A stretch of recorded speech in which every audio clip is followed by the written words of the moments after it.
Vakar interneta vidē izskanējušas atbildes uz pilsētas domes deputātiem uzdotajiem jautājumiem. Starp ventspilnieku jautājumiem arī lūk šāds. Ko pilsēta domā darīt, lai uzlabotu dzimstību?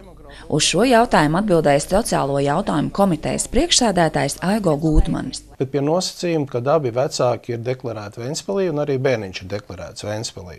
Ja gadījumā situācija veidojās tā, ka viens no vecākiem ir deklarēts Ventspilī, bet otrs nav Ventspilī, un bērniņš arī Ventspilī deklarēts, tad tas pabalsts apmērs būs tikai puse no šīs summas. Bet būs, jā.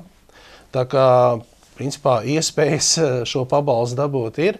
Protams, mazliet būs jāpagaida līdz reālai izmaksai, jo ir jāpieņem domes lēmums. Tas varētu notikt aprīļa mēnesī, jā, un tālāk šie domes saistošie noteikumi ir jāapstiprina varam ministrijā, jā.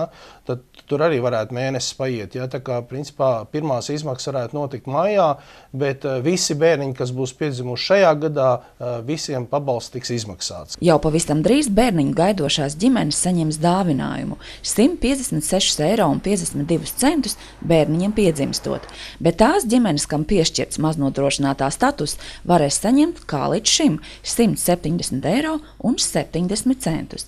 Jāpiezīmē, ka šis dāvinājums attieksies vien uz Ventspilī deklarētajiem vecākiem un bērniņiem, kas arī tiks deklarēti Ventspilī.